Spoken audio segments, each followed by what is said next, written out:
Hello, all you miracles out there, all you survivors who are in healing, and all you wonderful allies out there who are choosing just to learn about this knowledge so that you can help other people that are dealing with dissociation of trauma. I am really happy to be here again today. I'm going to be doing this video as a basically add-on. We're going to be getting into more of the nitty-gritty of persecutor parts. So at the end of the last video, I had gone over kind of a few different classifications, you might say, of persecutor parts, like different identities that they could take on, basically. And this video here is to focus on looking at gatekeeper parts, which is a really big subject and a really important subject when it comes to healing, basically. It's something that a lot of people will have experience with, even if they don't necessarily know how to like put a name onto what they're experiencing when they're, working through their D.I.D diagnosis or DDNOS or OSDD, basically. It's, gatekeeper parts. So sorry, I have been having a little bit of difficulty on actually putting this video together because it's a really complex section of understanding dissociation, but a really important one. So I really wanted to, I've made a lot of notes. Basically, that's when you see me looking down what I'm going to be working on, trying to really help people to conceptualize what gatekeepers are and how to manage them and work with them in healing. Because these parts really are, just like I'd said with persecutors in general, these parts are the parts that generally are going to be the ones standing in the way of healing, not out of intentionally trying to be difficult, but because they feel like they're doing the best job that they can to keep us safe and sane. And we really have to, in healing, start explaining to these parts why it is that, healing is our necessary next step into actually having some like peace of mind and working through a lot of like the really jarring and difficult to handle issues that we tend to have when you've dealt with a lot of childhood trauma. We have a lot of negative coping mechanisms. We have a lot of issues with projection on our current lives from past events that aren't any longer valid. So really, making gatekeepers allies will, just like working on persecutor parts in general, will really like propel your healing, further along, and you'll experience, less and less resistance, basically, when you are trying to really cope with and process, events from your past that you haven't been able to, that have been essentially holding you back. So gatekeeper parts, like if we were to just look at a definition, essentially, they're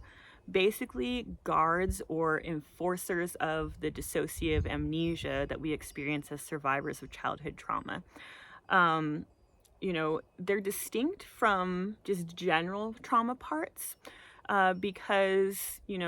that is in and of itself like what a trauma part is that they have are a walled off part of our consciousness and memory that is containing a particular trauma event, or sometimes multiple trauma events of a similar nature.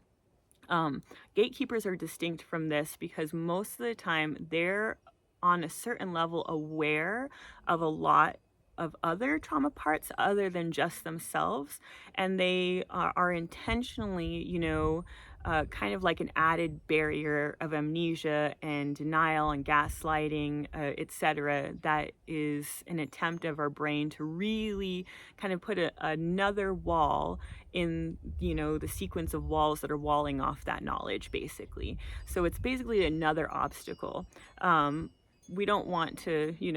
tell the gatekeepers that they're themselves are obstacles, but in healing, working with gatekeepers is going to be, some of the biggest obstacles that we do face, and it's no fault of their own, the gatekeepers, but really, they're doing their job for a reason. So if you have a part that is essentially, keeping your conscious day-to-day self from accessing trauma events, of multiple other parts, then essentially they're doing that as almost like a self-protective feature of the system, that our brains have determined through developing as children that this knowledge, doesn't just need to be walled off in its own trauma pocket, but needs to essentially have other barriers there that are, going to reinforce that cognitive dissonance, going to reinforce, the separateness of that content from our day-to-day lives and self. So they can almost be seen as like, visualized as like two-way mirrors, for example. So when our conscious selves, our day-to-day parts that are used to handling normal life, quote unquote, will interact with a gatekeeper, we will see that part, and we may to one degree or another understand that that gatekeeper part is walling off other parts from being able to really like fully communicate their experiences with us and bring their consciousness back in line with our own consciousness and begin sharing the traumatic memory content. We'll see the gatekeeper, but that's almost like the mirror that you're seeing. You're just going to see almost like, an image of yourself. You're going to see one part essentially. That part, though, going with the two-way mirror analogy, can both see out to the day-to-day consciousness, which they feel like they're protecting from this knowledge, but they're also going to have full knowledge of the things that they're walling off to a degree. They're going to really understand, like this is the parts that I need to keep from ever communicating with the front day-to-day part. So we can look at this in a couple of different ways. Like this episode is really going to be a good bridge between, kind of finalizing that understanding dissociation series and then moving into really just focusing on, mind control, ritual abuse, organized abuse, all of this stuff, basically where we're dealing with manipulated dissociation, because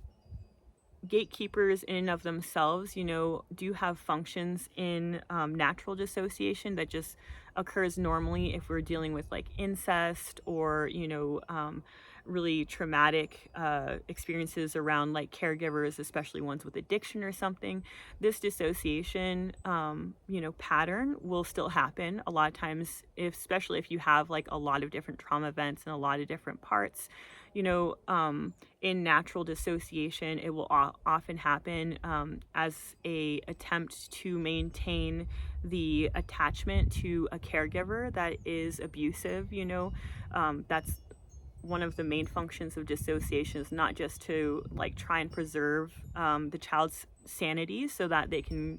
function and adapt to day-to-day life, but a lot of times it's there to create a level of denial of the abuse so that the child can maintain attachment to the caregivers that are sometimes providing for their needs, and other times are essentially perpetuating like horrible trauma, emotional abuse and neglect, physical and sexual abuse, basically. So with natural dissociation, you are going to have often gatekeeper parts, maybe just one, maybe a couple, that are there to essentially see themselves as protectors of, what is seen as, our innocent or naive or, whatever you want to classify our day-to-day selves as dealing with day-to-day life. They feel like they're there to reinforce the amnesia, to reinforce the denial so that we can, essentially wall all that off and get through the day without, really dealing with like the knowledge that would be really devastating to us as children, we're adults realistically. ultimately, like, we need, when we're dealing with like gatekeeper parts and natural dissociation, what we really need to do is show them in general, like with persecutors, how in reality, even though they feel like they're walling off all of this content, they're more walling off the knowledge, and like the basically the real understanding of what the specific trauma events are. But if we're in healing as adults, most of the time what is actually happening, is we're in healing because we have been dealing with the bleed through of all of this different trauma essentially into our front selves, into not just our mental landscape, where you're dealing with all the PTSD symptoms that are experienced, in that area. So flashbacks, panic attacks, really intense depression and anxiety, really difficult to overcome and unexplainable triggers, in our lives, essentially, that just, create this level of projection and upset and, inability to function in life, basically. And then you also have the body, the physical side of things, where essentially you're dealing with the body memories, all of the things that come like with the physical side of the PTSD or CPTSD, which is unexplained chronic illnesses and really rapid onset like pain, like fibromyalgia, basically, or various other physical symptoms. I tended to have issues with chronic nausea, for example. That was a big part of a big benefit of getting through healing essentially, was not to deal with chronic nausea that was associated with all of the memories that were walled off. Once I was able to process the memories that created that chronic nausea, or that created that widespread fibromyalgia pain, or created a depressed immune system, then what I found is processing it suddenly released me from continuing to experience these things, which is the whole reason we're in healing, is to improve our quality of life, improve our understanding of ourselves and our past, and to stop feeling so fragmented and get to a place of being more whole. Whether that means integration in the way that some people see it, which is, trying to merge all the consciousnesses back together into a single one. Not always feasible, but at least as long as we're,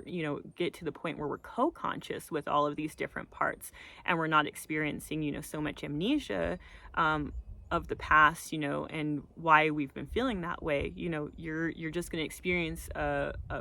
version of life that is much more, you're much more present in, you feel much more, fulfilled in your tasks, you have a lot more self-understanding on why you have the difficulties you do, and you get much better at managing it. So this is, long-winded way of like, this is why we work with the gatekeepers and show them that essentially, even though they feel like, by walling off the knowledge of the trauma events, they're helping us, when we're adults in healing, really they're kind of holding back the keys for the locks that are keeping us perpetuating these same mental and physical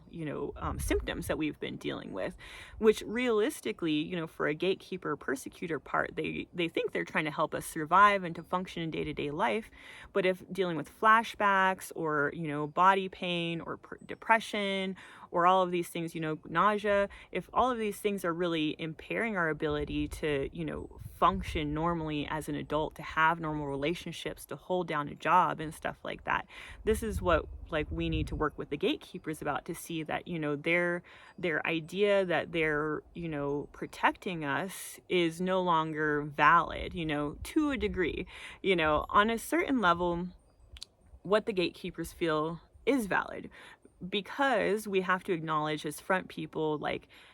processing memories is not easy, and that many people, it gets worse before it gets better when it comes to working through D.I.D. and DDNOS therapy, that you do go through a period a lot of times where you are dealing with, really intense grief, really intense body memories, all these things that you're dealing with them anyway to a degree. But when you choose to really look at these things and start processing them, yeah, a lot of times it can get more intense before it gets better. You know, it always gets better in my experience, but there are periods of intensity when you're going through processing. And this is kind of what the gatekeeper feels like they're saving you from, you know, is, you know, you're used to maybe missing, 30% of work because of all the issues you're dealing with. Well, sometimes when you're processing memories, you're going to miss 100% of work for a short amount of time, because just wrapping your head around the knowledge, you go through a grief period, you go through, it takes a lot of time and energy and effort to do the processing, but on the other side of that, maybe needing to take a break, or, take it easy on yourself when it comes to responsibilities and home life and work life, whatever you need to, have a sick day or something when you're really, dealing with this stuff. What you'll find on the other side of it, you're going to go from experiencing like 30% of calling out of work to now maybe 15% essentially, because now rather than just having sicknesses with unknown origin, or flashbacks and triggers that really just end up taking you out anyway, what you'll find is you process these and then you have less on the other side of it. So this is kind of why I was saying in the last video, we gain some momentum with these parts, because they have to really see and experience, kind of be reparented and shown by example that we can handle it, we can process stuff, and on the other side of it is actually a better life, a life that is more manageable and easier to function in, essentially. I kind of had a couple little diagrams here, which I like to have just to visualize it. So this would be natural dissociation, where I've shown you this graph before and earlier in the series. So this is the idea of like our first split, and then as this is our line of consciousness throughout our lives, and then this is your consciousness now. That each one of these like little branches is like a trauma event, at least little trauma pockets, and sometimes they're just their own, or sometimes if you have like a trauma that is related, is repeated essentially, or maybe amped up in the intensity, you'll have a split, and then you'll have other parts split off of it, to kind of, that kind of come from the original parts that we're dealing with the first trauma, and then it increases intensity and you might get another essentially split, or going with like the Basque model. Sometimes we can have one trauma event where our brain feels like to really separate it from our consciousness, it has to split that one event into parts that hold different aspects of it, so the behavioral, the affective, so that's your emotions around it, the knowledge around it, and then the sensations. Sometimes we can have one trauma event that's so intense, it itself gets split into multiple parts that hold all these distinct aspects of the trauma event, essentially to make it even more, fragmented and even less accessible by our current consciousness. So the black dots here along the lines would typically be seen as like a natural dissociation where our gatekeepers might reside, which is that essentially they are there to wall off all of the parts, of a certain trauma, essentially. So, the individual parts are walling off their content from our current consciousness, but then also we'll have gatekeepers, that see themselves as protector parts that are essentially there to really, keep us away and feel like they're keeping our current consciousness safe from this really traumatic and like devastating knowledge, basically.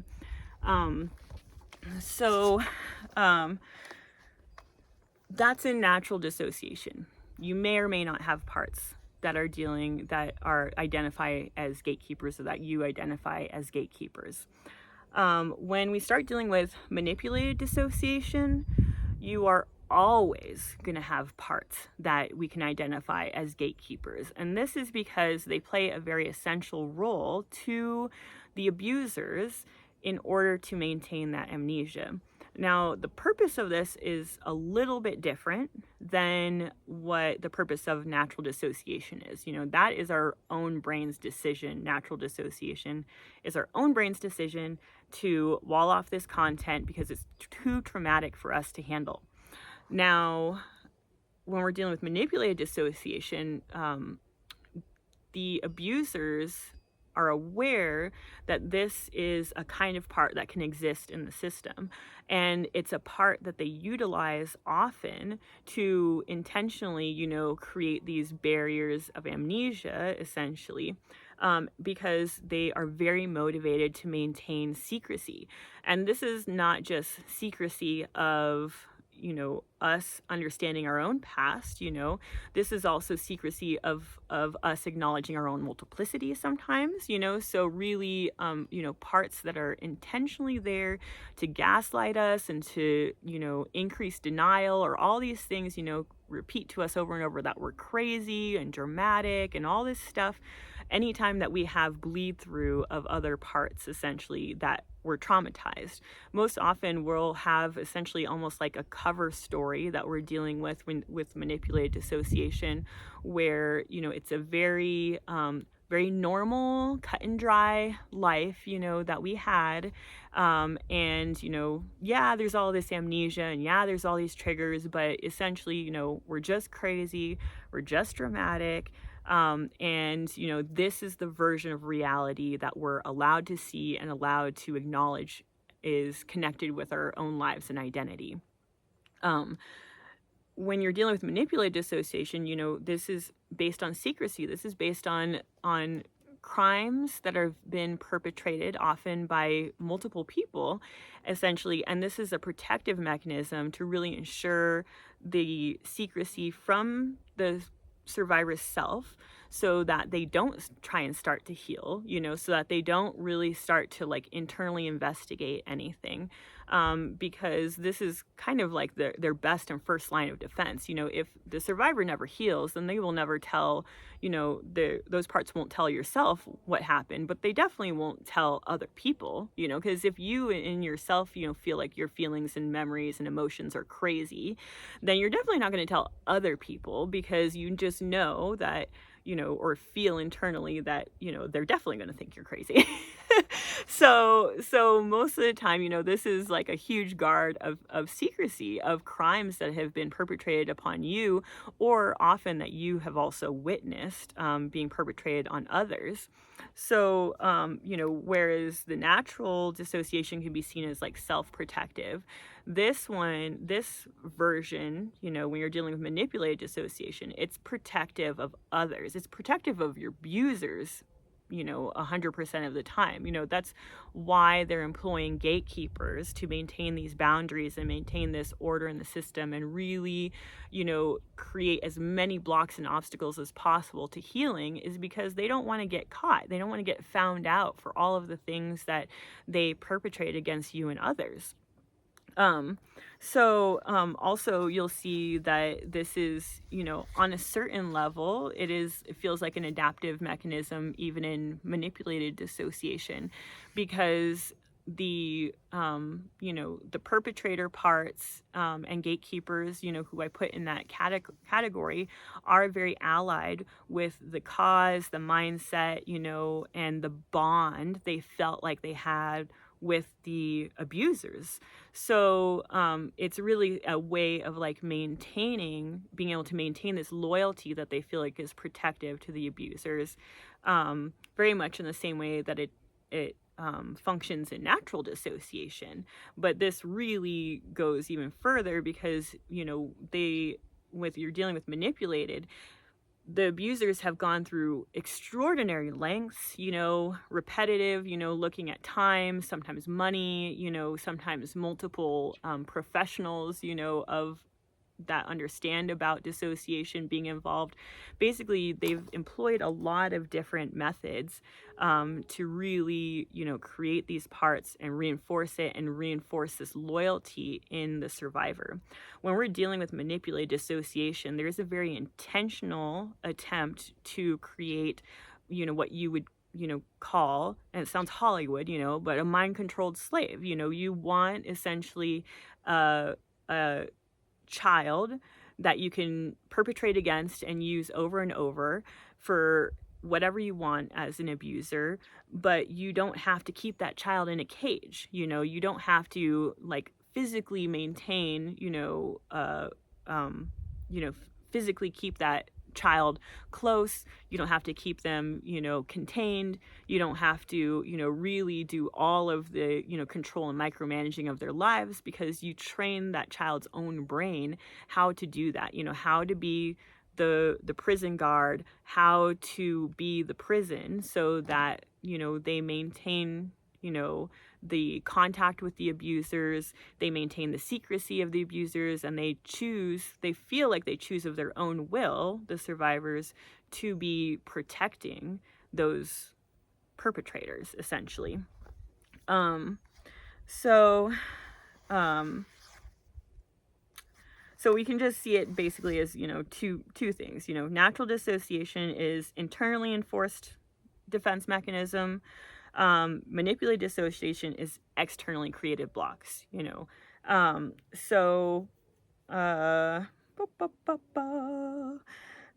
sorry, looking at notes here. It's about, maintaining secrecy, covering up crimes, reinforcing this idea of us being complicit in the crimes, and as children feeling like we would be in trouble for the crimes perpetrated against us, or that we were forced to perpetrate as children. It really reinforces all of these ideas. And it does, work to cover up the multiplicity, and, be that first block against healing, and hide our internal systems, from our day-to-day conscious self. But it also is kind of seen, just like all persecutor parts, as a self-protective feature, because those parts, those gatekeepers, have been convinced that, by the outsiders that help to create them through dissociative splitting, that if they don't maintain that role in the system, that there will be punishment of whatever nature. And it might be punishment as in abandonment, it might be punishment as in physical abuse and torture, sexual abuse and torture, or, sometimes punishment through threatening to like torture or kill, family members or another individual, or animal, essentially, as a form of manipulation. So the gatekeepers feel like, they're protecting themselves, they're protecting the body, and maybe protecting others by continuing to perform this function in the system. I'm just going to show you this diagram here. So this would be looking at manipulated dissociation. With manipulated dissociation, I felt like it was better to illustrate it this way, because this is not really based on a timeline. This is not necessarily based on timeline. This is more based off of memory content, like what category the memories that you have would be. So what you essentially see is, at the top here, we have our day-to-day consciousness. And then right below that would be what would be seen as like the first gatekeeper, which is essentially walling off incest. Now, this might, and most likely is, your first trauma that you had as a survivor that is dealing with manipulated dissociation, organized abuse, ritual abuse, intentional mind control, state-sponsored abuse, occult abuse, all of this stuff basically it usually is the foundation. The core splits are based off of incest, a lot of times with a caregiver, a mother or a father, basically. Sometimes an aunt or uncle, often a family member, though. So this would actually be the first level, because what we should look at it as when we're dealing with manipulated dissociation is that gatekeepers are almost performing the function of being if we were to look at like military intelligence terms, looking at clearance, looking at that there are certain levels of classified information, basically, and there's like a need to know basis. So when you're dealing with organized abuse and trafficking and all of this different stuff, often they would rather throw the family member, often the family member that might have gotten you involved in this kind of stuff, throwing them under the bus. Essentially, they're willing to let you assume that, like, the incest, if you do deal with any of this stuff at all, which they don't want, but if you do deal with it, they want you to keep it isolated to a very small sector of your memories, so that you feel like, okay, I'm making progress, and this explains everything, that I was dealing with my father molesting me, basically. This is kind of like, would be what you would see as like the least classified information to the abusers often. Your family member, might feel differently about that, but often if we're dealing with manipulated dissociation, you are dealing with more organized networks of people. So essentially what you'll have here, is incest. A lot of survivors, that may be all you have, in which case you're probably not dealing with this, you're dealing with this. But if you're dealing with manipulated stuff, then there are survivors that will literally just get so tripped up by the intensity, and the grief and everything of like the incest, that they will not delve any further, which is very intentional by the abusers. They want this to be traumatic enough, and the healing process to be traumatic enough that they hope that even if we do get here, we don't get to the more classified information. So below the incest, you might have another gatekeeper, which I'm also doing here as solid black dots, that is blocking off the trafficking. And I'll be upfront because I've done a lot of talk about my own testimony on the Imagination podcast, and on the Wake the Dead podcast, and a few other podcasts as well, like Max Lowen's or the Higher Side chats, So I've got a lot of my testimony out there, and I know I don't go into it too much on this channel, which is going to start changing because I'm going to be giving real life examples into explaining, how manipulated dissociation is created, how it works, and how to heal from it. So this is kind of how my own healing, went too, but I know it's also common for other survivors as well. So the next level down, is once getting to a place of like peace and dealing with the incest, you might still have triggers. You have a lot of, really intrusive thoughts, images, all this stuff that shows that you have parts that you really haven't processed and dealt with, and those might be coming from the next layer down. So this is going to be more classified, and I just titled this as trafficking, which is going to include being sold to maybe your dad's friends or other people, essentially, as a child to be sexually abused. You could also be dealing with the production of child pornography, so that would be in the trafficking category as well. But basically we're looking at pimping and pornography of children, essentially, which is this is a crime for sure, incest, but anyone can agree that, when you start dealing with this more organized stuff and getting money involved and all this other stuff, it's the next layer of crime, essentially, that's happening, because you're subjecting the child for your own reasons to a lot more abuse at a lot more people's hands, essentially. You're compounding the abuse over and over each time the child is used for child pornography, or or is physically trafficked to another individual. So below that, and I will say too, this is the other reason why I like this diagram as like a description, is because the other thing that is necessary in healing often is to be progressing this way. You may be dealing with triggers and bleed through from any of these levels, basically, but a lot of times you're not going to get very far in healing unless you are also kind of progressing in this way. Mainly because, like, if you were trafficked, you're not going to have a whole lot of context for like how that happened to you, how that fit into your life, essentially, even if it explains amnesiac gaps or other evidence that you've had. you're not going to have any context for it unless you deal with the incest first. So this is kind of the other reason I wanted to have this diagram, is to really show that, you know, it's protect, or it's intentionally created this way by the abusers, you know, to create these barriers to healing. But it's also necessary for us in healing to kind of go through this same progression, because unless we really process the incest and get used to handling that kind of stuff, we won't have the, you know, the mental ability or framework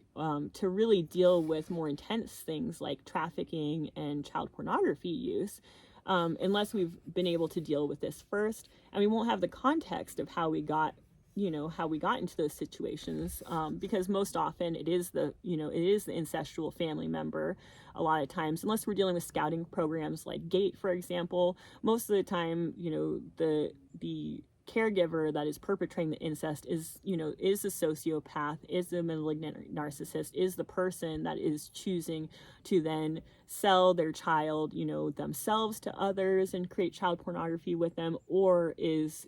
selling them to a group that of organized crime that's perpetuating this, you know.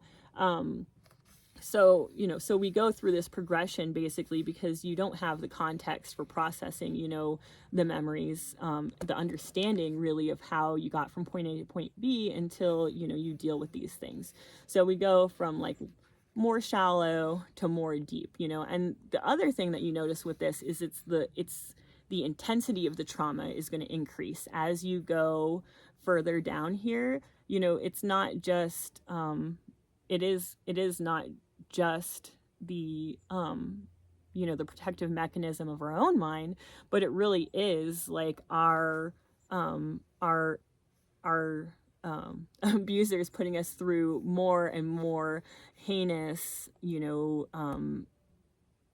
just intense abuse. So really understanding that we're going to be dealing with gatekeepers at each level, and we'll also be dealing a lot of times with like intentionally created like booby traps or like physical or mental difficulty at each level, which the gatekeeper feels like they're intentionally perpetuating on us to scare us away from wanting to cross that barrier, and also because it's put in as punishment by our abusers for choosing to look at what we're not supposed to be accessing. So back to the graph, you know, we can look at, you know, incest, trafficking, and then if you're someone that has dealt with ritual abuse, either from like a cult and occult context, or you're dealing with ritualized abuse in the context of like mind control programming by secular organizations and state-sponsored abuse, or ritualized abuse that's perpetrated by organized crime, who are trying to create, you know, complicit child criminals, you know, that they're able to use as couriers, or, you know, you know, sorry, what's the word? People that commit violence, like brutes, or commit sexual violence. If you're trying to make that kid a part, feel like they're a part of that organization, you know, they're also going to have more knowledge of who the handlers are because they have these trauma bonds to it. So ritual abuse is going to be further down here. And we can also see that as you get deeper down, this gets further and further of what the day-to-day person would be experiencing in their normal life, you know, which increases the cognitive dissonance, you know, between the day-to-day self that has like the, you know, the cover story, the shell personality, this idea that, you know, they were totally normal even though they don't remember anything, and, you know, there was no abuse and everything like that. You know, it's even more difficult for them to conceptualize not just incest, not just trafficking, but being used in ritual abuse, you know, maybe being used in rituals, or that, you know, not that you just had one trauma event that you were dissociating, but you had, you know, ritual abuse means multiple, you know, repeated, intentionally created trauma events, you know. That is something so far outside of most people's like normal day-to-day experience that, you know, it really behooves like the gatekeepers to, you know, increase the gaslighting, increase the denial, you know, and, you know, in addition to the punishment tactics, to really, you know, push you away from wanting to access and process these memories, even if, you are not necessarily choosing to, but you're being forced to because you're dealing with triggers and PTSD style, very vivid flashbacks. And so the last level I'm going to put here is going to be forced perpetration. So these really are the parts in the system that are the most abuser allied, the ones that see themselves the most as like the abusers and feel like everything they went through, they either enjoyed, or they were willing, or they saw it as training and not abuse, something that was there to make them stronger, etc. When we're dealing with forced perpetration parts, these are parts that were child parts that were able to be so traumatized and so manipulated that they were able to be put in a position,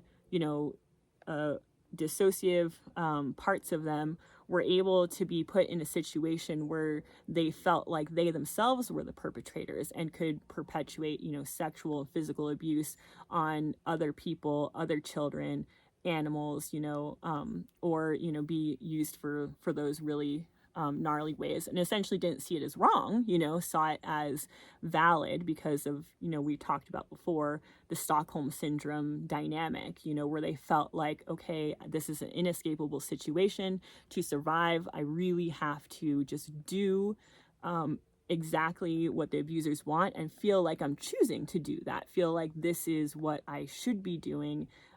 to survive, and I want to be a part of the abuse. I don't want to be free. I want to be here, and it's because, that's how they feel like they're exercising some form of like control over their lives and maintaining attachment with whoever it is they feel like has power in their lives. So this last dot here, I just put as, what we'd see as more specifically, your trauma time hierarchy. So if we have our day-to-day time consciousness, when we're dealing with organized abuse and trauma events that are perpetrated there, then we're going to usually have, another part of ourselves, that are very, would be seen as high in the hierarchy of maintaining the system, that are completely brainwashed into believing, the whatever lies that the abusers are sharing with us, and feel like they also have internalized their belief system and value system, etc. So when we're looking at the trauma time, that the hierarchy that's maintaining the manipulated system is going to essentially be the most different, in their life experiences and everything, than the day-to-day consciousness. These parts are comfortable in the traumatic events, and these parts, the traumatic events, are normal, and then these parts, day-to-day life, is what is normal. And this part of ourselves, the part that's acclimated to the trauma time, is going to feel the most different in the world and less connected to the identity of like what we have when we're going, day to day to school, dealing with friends, doing with all this stuff. This part is motivated by love. This part is motivated by power and survival, essentially. So, we'll see a huge cognitive dissonance between here and here, and it takes a lot of processing time to really get through these different things, these different sections. And basically, what we're seeing too is that, for the abusers, as a protective mechanism, each level, they feel like these gatekeepers are protecting more and more sensitive information, more and more incriminating memories and, evidence, understanding names, dates, people, places, all these things that are really, they created us to be able to function in, essentially. But this is the stuff that would really, kind of blow the lid, and expose all the crimes that they're really trying to have hidden within the abuser's psyche. So I'm going to quickly refer to my notes again. I really hope any of this has been understandable. I know it's I'm long-winded. I'm trying to simplify this as much as possible. So yeah. But basically, what I wanted to kind of end with is really having compassion with our gatekeepers. So whether you're dealing with natural dissociation or manipulated dissociation, we have to understand, just like all persecutor parts, that these parts are playing this role and feeling like they're, maintaining barriers that you can't get through as a survivor or in therapy or anything. They're some little birdies come to join me. They feel like they're doing this in order to protect us, so we have to recognize that it's possible that their concerns are valid, and we have to take it slow. We have to really work on very slowly explaining why it is we need to get through this, and we need to have compassion and understand that on a certain level they are correct in their assumption that it's going to be a total mindfuck, really going to mess with our head, mess with our functionality, at least for a short time when we're processing this stuff. And then we also have to acknowledge that if we're dealing with manipulated multiplicity, that this idea that they feel like they're protecting us is also very valid, especially because of in the past, if they were in proximity to their abusers and they started remembering, they might deal with all number of punishments, abandonment, etc. But also because, just like all persecutor parts, these parts understand, very thoroughly understand, that that this knowledge that they're holding back is going to be not only difficult for the front self to understand, but is also, and to thus,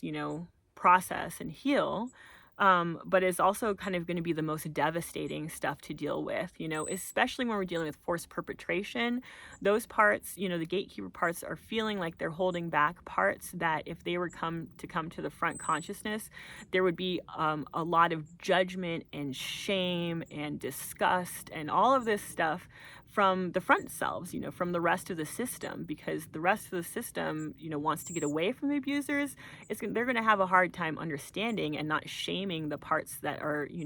in these lower levels for, for being willing to participate in these kinds of things, So that's why we need to take it slow with this. We need to have compassion with ourselves, and we need to acknowledge that the gatekeepers' feelings are valid to a degree, but we still have to work through them if we want to be able to, move forward in healing. So I'm sending my love to all of you amazing abusers, not abusers. Sorry, I got baby birds all around me and I'm having a hard time concentrating, but sending love essentially to all of you guys out there on your healing journey. I know it's a very difficult and twisted one, but it is so worth it in the end. So sending my love to you, and I'm going to bring the next video as, some, journal exercises, some questions that we can work through with our gatekeeper parts to hopefully move forward in being able to communicate with them and come to a place of mutual understanding. So I hope you all are having a beautiful time out there. I know it can get difficult, but things always get better, and I will chat with you soon.